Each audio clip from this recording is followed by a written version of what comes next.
So before I get into the characters and what I included in this set, I wanted to quickly show you guys why I have a problem with the CGI series and just the later seasons of Thomas and Friends as a whole. So just take a look at this opening shot and just look at the lack of detail in the scenery and in Sodor's environment.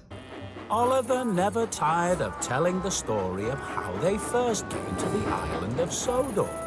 Now, if you showed somebody who is not a fan of Thomas and Friends that opening sequence, I bet you would say that there was absolutely no effort put into the scenery, into the environment of Sodor, and it's just a big problem with the CGI series that I don't think is talked about enough. I mean, the whole point of going into CGI was so that the episodes would look better, we would get different kinds of shots, maybe some more dynamic shots that were harder to get with the models.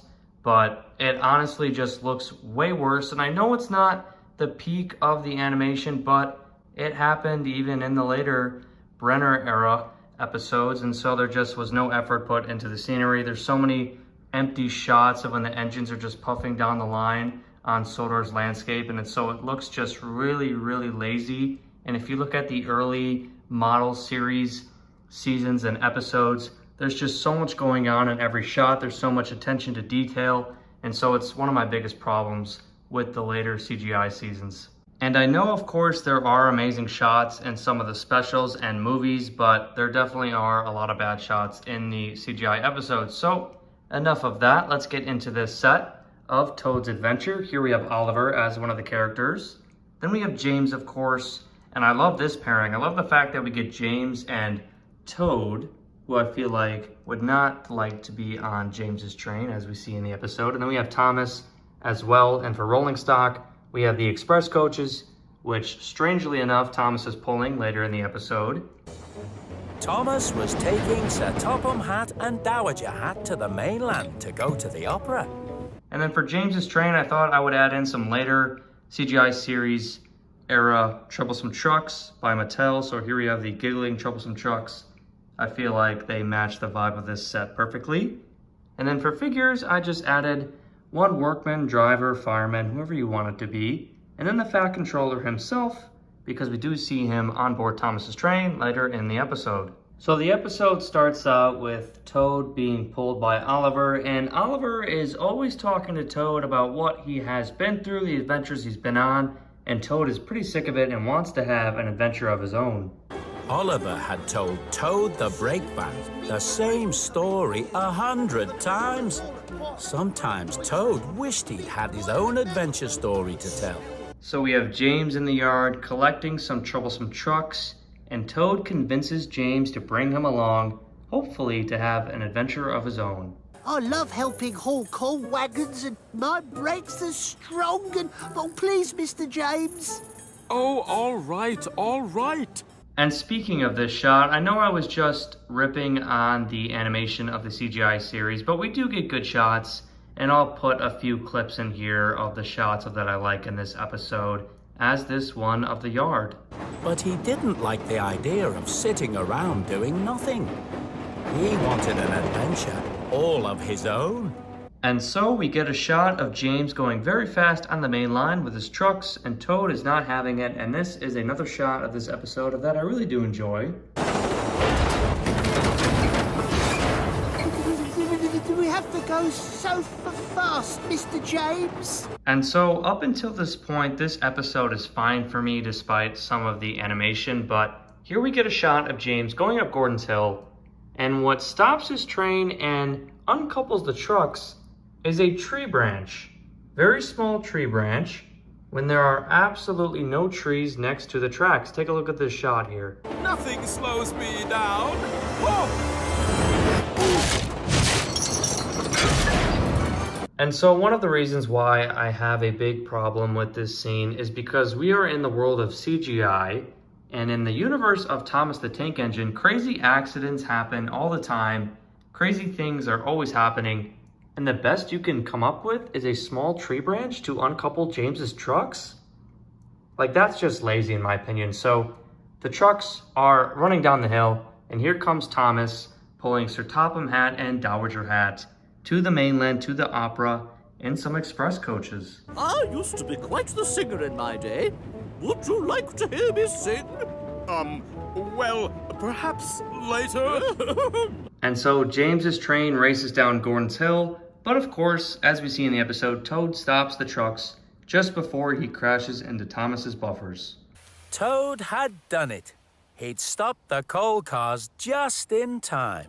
And now I'm going to go on a bit of a rant here because this episode is a perfect example of why the CGI era has so many issues. In my opinion, it really hurt Sir Topham Hatt's character. Here we see him being played off as a joke in classic CGI era fashion. Percy! He's going to hit us! And why are Thomas, Percy, and James going along the same track up Gordon's Hill? There are 3 tracks up Gordon's Hill, and all 3 engines are traveling up the same way on the same line, pulling 3 different types of trains. It makes no sense. It's pretty frustrating. It's why I can't take a lot of the CGI episodes seriously. It's pretty much a joke. We get Thomas and Percy just being very dumb, Percy very annoying. Thomas, look out! Percy! Oh no! We're going to have a crash!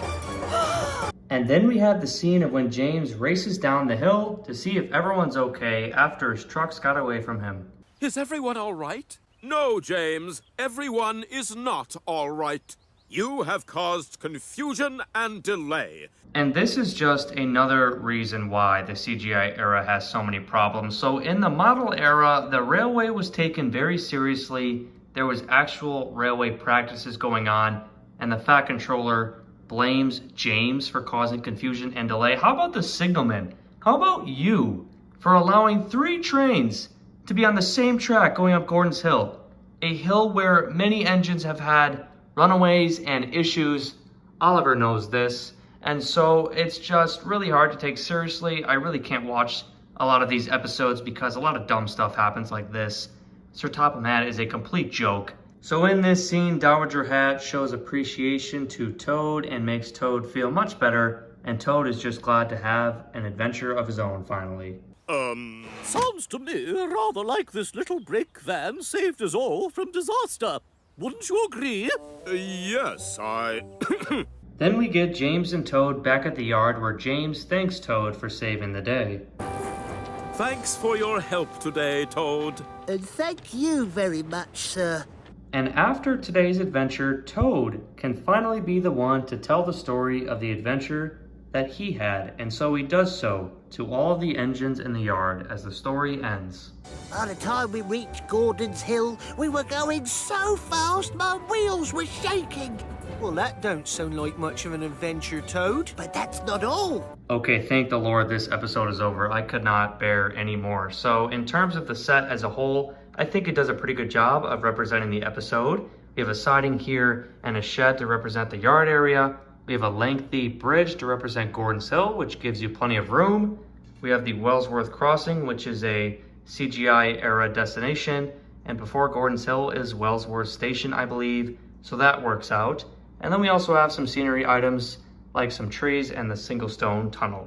And what's funny is that I actually thought this episode was good before I made this video and when I first saw it a while ago because I got to see James and Toad paired together. But when making this video, I saw how bad of an episode it was. I mean, we get a spotlight episode for Toad to have a grand adventure, and Toad saving the day is stopping 3 trains going on the same track up the same way on Gordon's Hill in a very small time frame as well. I mean, when Thomas stops at the bottom of the hill with the coaches, Percy is like a minute away down the line with trucks. And he's right behind Thomas, who has the controller of the railway in his coaches. And Dowager Hat. It's so bad. And by the way, this is what Sir Topham Hatt should be like. Stop that noise! Bellowed Sir Topham Hatt. As for you, thundered Sir Topham Hatt, you've been worse. You made the disturbance. Duck is quite right. This is my railway, and I give the orders. And so I feel like this episode is an example of why the CGI era butchers things, like the Sodor Railway, for example, because I don't think it takes it very seriously. And this episode is an example of that. A lot of dumb stuff and annoying stuff happens. And Sir Topham Hatt isn't taken as seriously. He's played off as a joke. And so next time I do a custom story set featuring a CGI era episode, I will choose a much better one so it's a lot more positive of a video and not me ranting. But this episode was very interesting to watch, to say the least. It made for a very good rant, and so that's all it's good for, to be honest. But without further ado, I think I'm going to end this video, so let me know all of your thoughts in the comment section below. As always, I love having discussions with you guys, even if we don't agree. I think that's the best part about making videos on YouTube, is getting to see people's opinions that are different than yours and talking about them. So I want to thank you guys for watching, and I'll see you in the next video. After Percy went away, Duck was left to manage alone. He did so easily.